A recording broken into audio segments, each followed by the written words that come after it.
2020 CR 8599, State of Texas versus Victoria Hernandez. Can I have parties announced for the record? Thank you.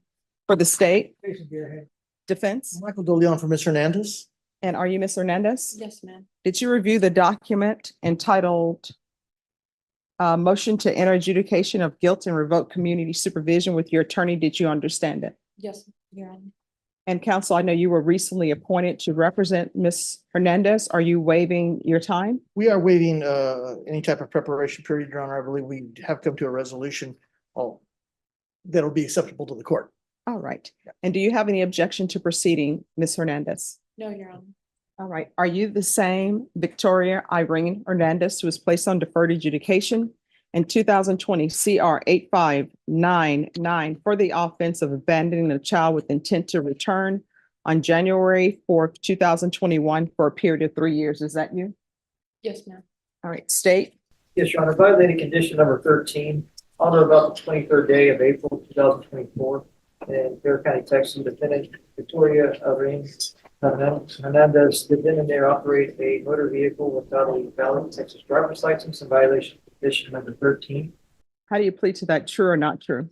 Waiver the remaining violated conditions. Any objection? No objection, Your Honor. Did you understand by pleading true to violation of condition number 13, the court could find it true, grant the motion, find you guilty, and sentence you up to 2 years in the state jail facility and up to a $10,000 fine? Did you understand that? Yes, Your Honor. Knowing that, do you still wish to plead true to violation of condition 13? I do. Court will find violation of condition number 13 true. Is there a proposed agreement? All right, state, what are you requesting? Defense, what are you requesting? Your Honor, probation had made a recommendation to extend for 1 year, place Ms. Hernandez in a DDRF, followed by mixed supervision and a parenting class. And as the court could see, she was in felony drug court. DDRF was held in abeyance last time as an option, and she is motivated to go to DDRF, be successful in it. Apparently the wait is only 3 to 6 weeks, and that's what we're asking the court to do. All right, any objection to the court reviewing the court summary? No objection, Your Honor. All right, Ms. Hernandez, I don't think you're a good candidate for probation. And let me just tell you why. Felony drug court is an intensive form of probation. I know that. But from reviewing the court summary, it's not as though felony drug court, you mess up one time or you make a bad choice one time that they say, oh, we're not going to deal with you anymore. And I'm looking here at the sanctions that they gave you over there.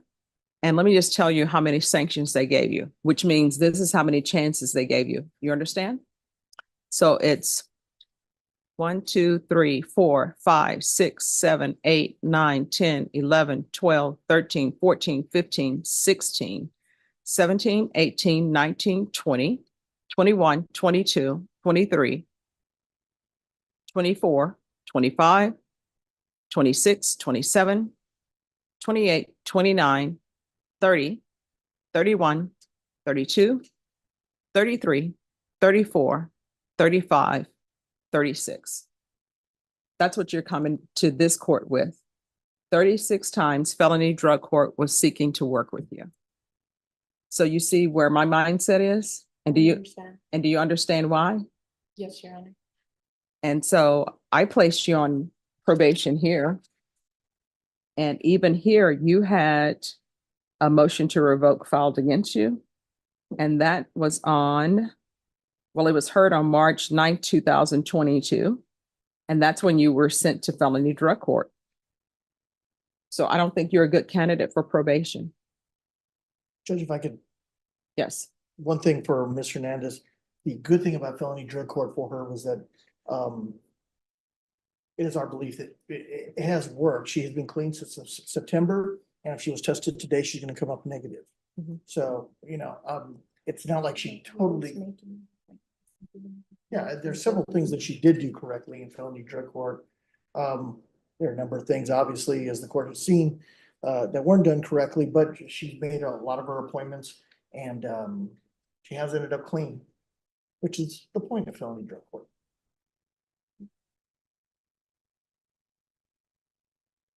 I just don't think you're a good candidate. I mean, felony drug court, that's a very good program.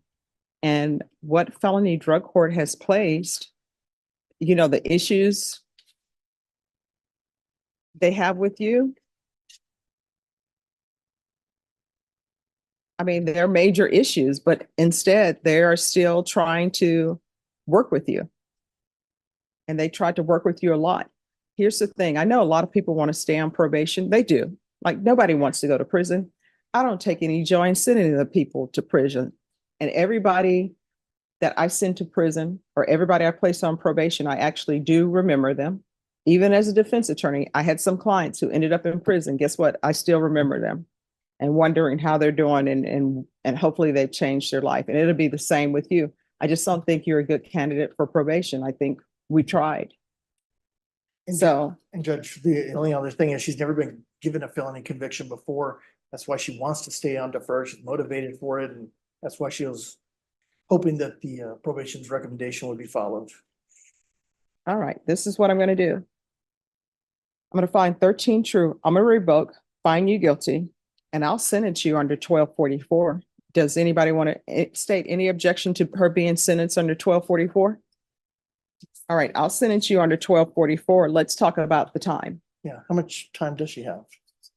Anybody know? I was going back and forth with the drug court personnel in this case. And there is some concern, if she is given a sentence JSAT. Oh, it's not going to be JSAT. Okay. Okay. All right. And what was the concern though? Now you've piqued everyone's interest. Judge, they feel that a JSAT sentence is not the reason why she was kicked out of drug court and so forth. They just don't think JSAT would be appropriate. And some other concerns in regards to her child. Ah, So if she was given JSAT, they just have concerns in regards to that. Now, if she was continued, then that would be something different, but they are not in agreement with anything JSAT. all right. So what is the issue with the child? From my understanding, there is a CPS open case for neglect and possible abuse. Not on you, on the father. Okay. There's an open case. And state you're asking for revocation? Correct, Your Honor. So we are not opposed to revocation, but we are not with JSAT. Okay. Judge, if I I mean, may, what I can tell you, I wasn't going to give her judgment satisfied. I just, let me just tell you what my thought processes were. Yes, My Your Honor. thought process in reading everything was I saw that there's a child involved, right?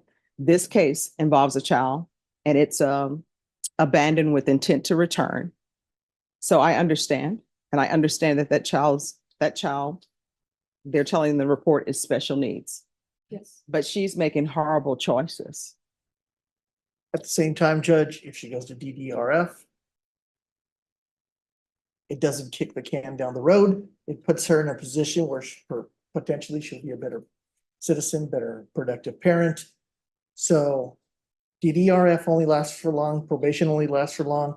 If we help her continue, she has a possibility of, one more chance. And the court has given plenty of chances before, but if she's given one more chance, there's a possibility that one day she's going to be still with this child, and that child needs a stable parent, and DDRF will help in that potentially.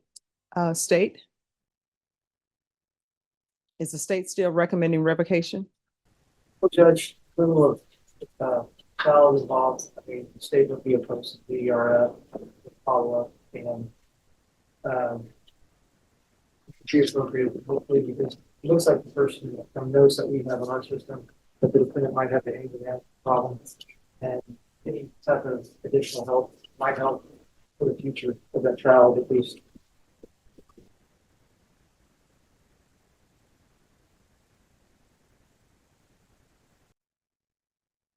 Well, I will tell you what. Your special needs child has saved you. And you are not saving your special needs child. So where is the child now? He is with his father at the moment. The CPS case is on the father and the current girlfriend. And So let me get this straight and correct me if I'm wrong. So you are saying that there's allegations of abuse and those allegations are abuse against the father who he's with? yes, Your Honor.